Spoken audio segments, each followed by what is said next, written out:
Stephen A. Smith, a fixture of ESPN's NBA coverage. But it's his opinions on the show First Take that, agree or disagree, keep folks coming back for more. I worked with Smith for years at ESPN and knew there was more to him than loud opinions. But there was so much that I never knew until now, which he shares in Straight Shooter, a memoir of second chances and first takes, published by Paramount's Simon & Schuster. Please, just be quiet and listen, because let me tell you something, you don't know what the hell you're talking about. As a verbal sparring partner, Stephen A. Smith is relentless. What the hell are you talking about? I'm talking about coaches and that's teammates. Not hyperbole. Loquacious. This ain't politics, baby. This is sports. Persuasive and opinionated. I'm telling you right now, you can't do it. Can't do it. Can't do it. Can't do it. Not that. Put another way, a straight shooter. The Dallas Mavericks are a mess. Now, you can refute it. You can deny it, you can counter it, you can debate it, but you know I mean what I say. He keeps that signature style in his duly named memoir, while also revealing a surprisingly softer side. Why did you want to be so revealing and so real? I felt I owed it to the audience out there, whoever they may be. This is why I am the way that I am. Stephen Anthony Smith. What's up, everybody? The youngest of 6, was raised in Hollis, Queens, a residential enclave on the outskirts of New York City. Known for hip-hop legends from Russell Simmons to Run DMC. A place at the center of Smith's story. But at the heart of it is his mom, Janet Smith. My mother, for the first 45 years of my life on this earth, told me she loved me maybe 3 times, but I knew it every day because everything, and I mean everything she did, was about loving me. It's amazing because I'm in this business and I speak all the time and I'm talking. My mother was not about the talk. She was about actions. It's 5.5 years that she's been gone. I cried every day for 2 years. I went to therapy because of my mother. There's nothing else in life that could have convinced me to go to therapy. In Smith's words, she was everything. Working as a nurse 16 hours a day, 7 days a week to pay the bills. As much as she gave, he says his father took. We weren't poor because we weren't making money. We were poor because my father chose to take his money and spend it on a different family, which left us in an incredible bind where you had holes in the roof, rats and roaches in the house, barely any food in the refrigerator. I love him, I always will, but I have very little respect for him. The one thing his father provided Smith, a love of sports. It was a form of competition for me.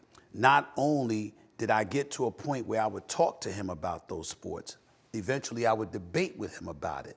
And ultimately, I would be superior to him because I would watch more games than him. So it got to a point where he was relying on me to tell him what happened. Right. And when he did that, his respect for me elevated. And sports did that for me.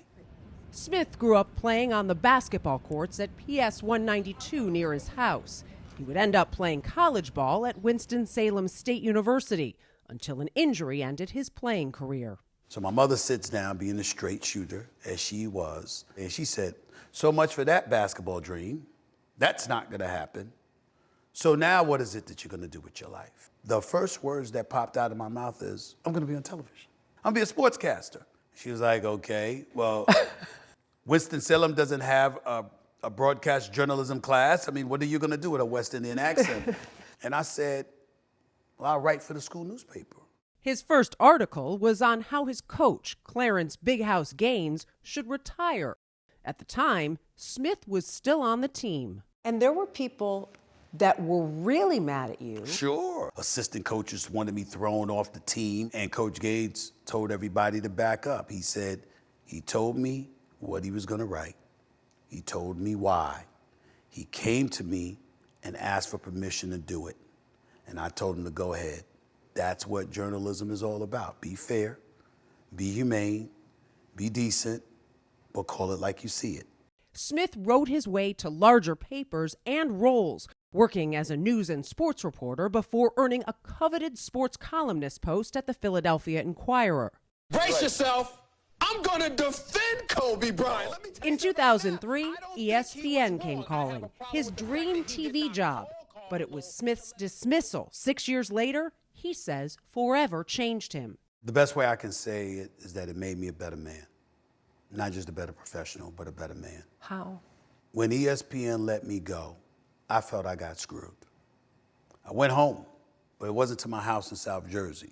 Home to me was going back home to where I grew up, in my bunk bed in my mother's house. 2 days, I just laid in bed. That third morning, she comes up to me and she gives me my bagel, and she brought me it on a tray, and on the tray she had a handheld mirror. And she said, I'm just wondering when you're gonna look at yourself. She was like, I didn't raise you to be somebody that didn't accept accountability. There is no way on earth that everything could be their fault. And she closed the door and left.